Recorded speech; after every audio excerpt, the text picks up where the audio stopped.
নমস্কার সবাইকে। প্রতিমা ভেজ কুকিংয়ে সবাইকে স্বাগতম।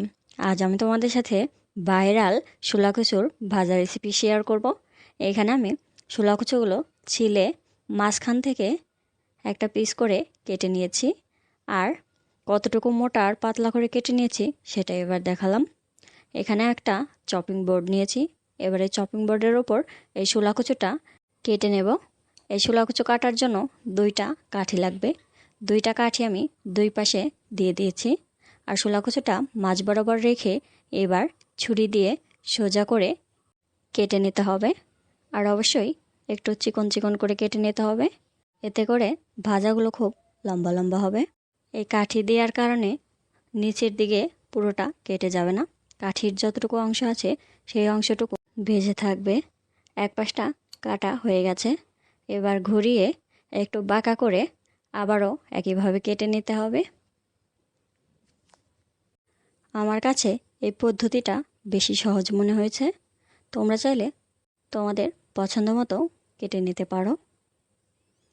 এই পাশটাও কেটে নেওয়া হয়ে গেছে। এবার দেখাবো কতটুকু কিভাবে কেটে নিয়েছি। দেখো কতটা সুন্দর হয়েছে, আর টানলেও কিন্তু অনেকটাই বড় হচ্ছে। আর একইভাবে আমি সবগুলোই কেটে নেব। সবগুলো শোলা কচু একইভাবে কেটে নিয়েছি। এখান থেকেও একটা তুলে দেখাবো কেমন হয়েছে, দেখতে কতটা সুন্দর লাগছে। এবার শোলা কচুর গায়ে লবণ মাখিয়ে নেব। শোলা কচুগুলো আমি এবার ধুয়ে নিয়েছি। এবার দিয়ে দেব অল্প করে একটু লবণ।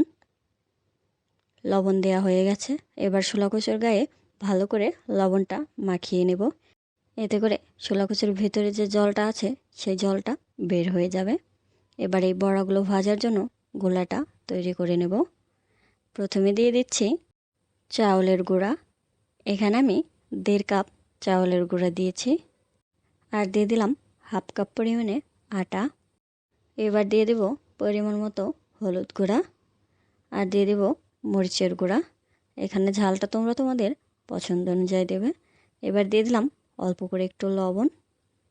এবার অল্প অল্প করে জল দিয়ে গোলাটা গলিয়ে নিতে হবে। প্রথম দিকে বেশি জল দেওয়া যাবে না, তাহলে গোলাটা কিন্তু পাতলা হয়ে যাবে। অল্প করে একটু জল দিয়ে আবারও মিশিয়ে নেব।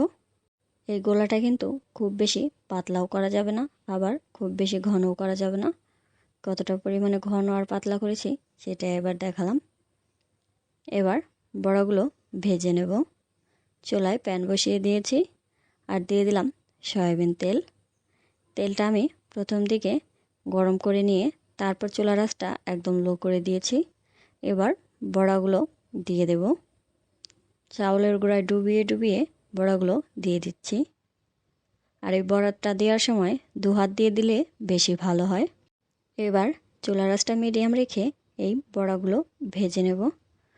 ছোলা কচুর গায়ে যে লবণটা মাখিয়েছিলাম সেই লবণটা কিন্তু আমি জল দিয়ে ধুয়ে নিয়েছিলাম। তারপর একটা ছাঁকনির সাহায্যে ছোলা কচুর গায়ে যে জলটা আছে সেই জলটা ঝরিয়ে নিয়েছিলাম।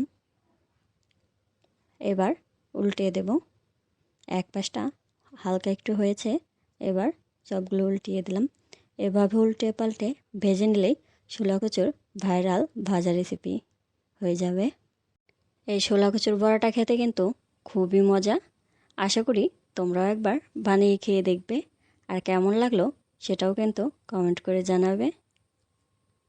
আমি তো ছোলা কচু যখনই আমার হাতে আসে তখনই আমি এই রেসিপিটা বানিয়ে থাকি।